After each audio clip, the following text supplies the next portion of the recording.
Dad, get a secure line and call me back, ASAP.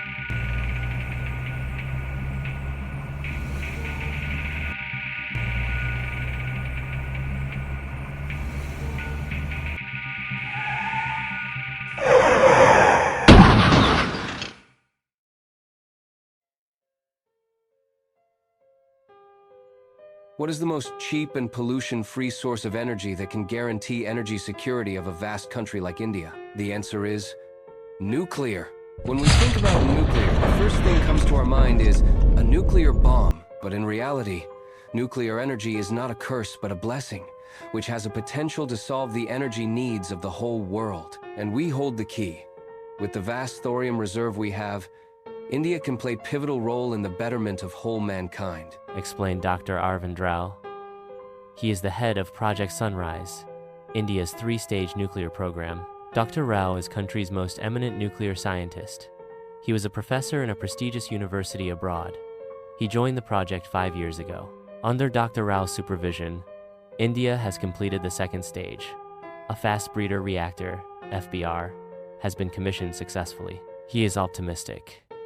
India will achieve the last and most crucial stage, the advanced heavy water reactor, in the next 5 years. Dr. Vedika Mehra is working under Dr. Rao in the Project Sunrise for the last couple of years. She has an inquisitive mind, and Dr. Rao considers her as his successor. Dr. Rao is not just a mentor to her, he is more of an elder brother to Vedika. Vedika, who do you think is more important to a society? A scientist or a historian? It is a silly question to ask, Neeraj. We're the ones who drive the progress of a civilization, and you just record and write about it. There's no comparison at all. But how will people remember your story is up to us? By the way, you married a historian. It's such a lame argument. I'll prove you wrong. Let me take this call first. What? How? This can't be true. He was fine this morning. What is it, Vedika? Dr. Rao, he is dead. A sudden heart attack.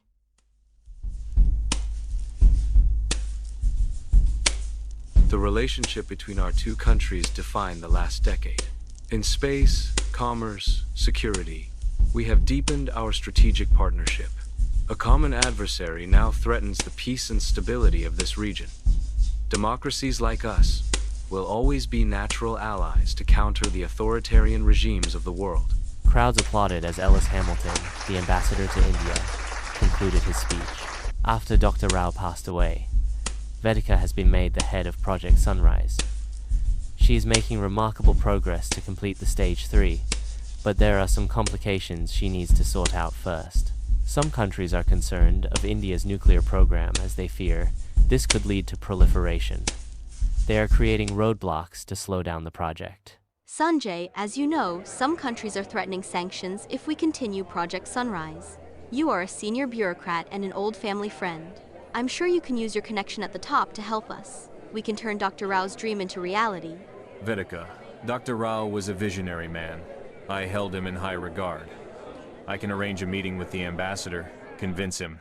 We'll need their diplomatic support. Dr. Mehra, it's an honor. Please sit down.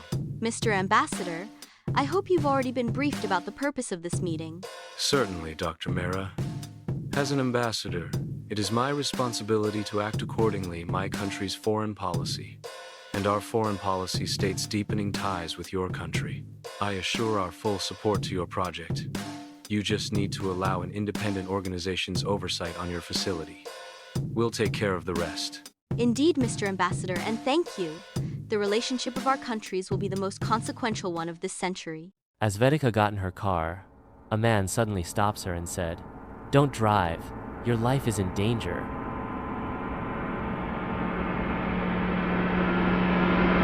I saw someone tampering with your car brakes. Vedika checked the brakes. It was not working. Thank you, Mister. But who are you? Not here. We're being watched. I know a place. Let's go there. I'm Anubhav Gupta. I was in the police. Dr. Rao and I had known each other since college days. He was a good friend of mine. But Dr. Rao never mentioned you. Were you following me? What do you want? Dr. Rao contacted me before his death. He said, "Look after Vedika if something happens to me." They didn't find anything unusual on the autopsy report, but I always suspected he didn't die a natural death. But I don't know you. How can I trust you? Maybe you can trust Arvind. Listen to this voice message. Gupta, if something happens to me, please protect Vedika. She is the future of Project Sunrise. I don't want her to end up like Simon. Simon, who is he? This is Arvind's journal. I retrieved it from his home after his death. Take it with you. Read it. You will get your answer.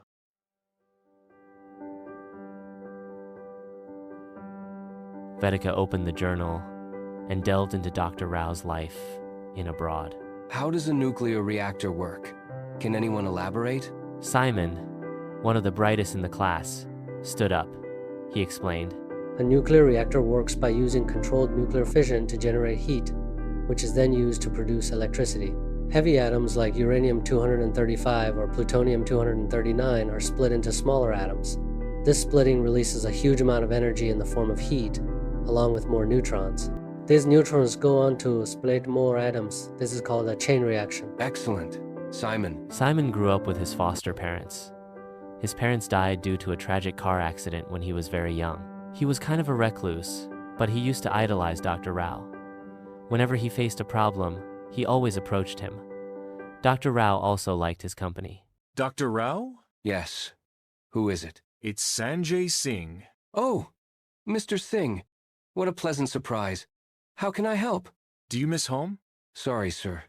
I don't follow. How would you feel about leading Project Sunrise? It'll be my greatest honor, sir.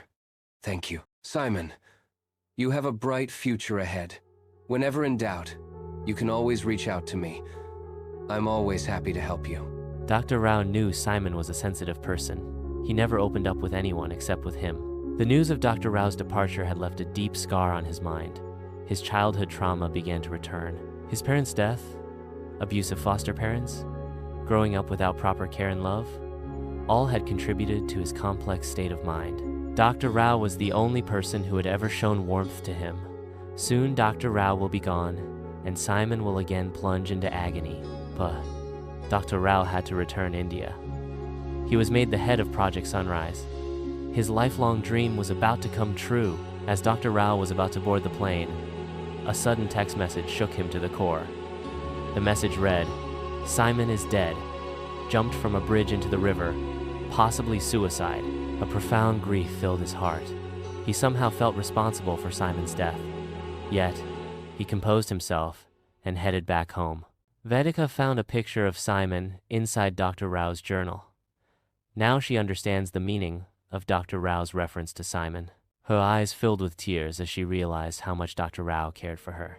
As Vedika stood up and turned around, a hooded figure suddenly appeared before her, pointing a gun. The man didn't utter a single word. He just took Dr. Rao's journal and walked away.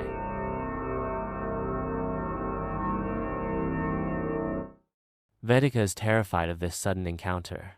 She fears for her daughter's and husband's safety and calls Anubhav Gupta. You were right about Dr. Rao's death, and I think someone wants to hide information about his time abroad. Otherwise, why would anyone be interested in his journal? I think there is a big conspiracy behind all this. Anyway, Simon's photograph was not inside the diary when the burglar took it. Here it is. You keep it. I think it's not safe for you and your family to stay at your apartment.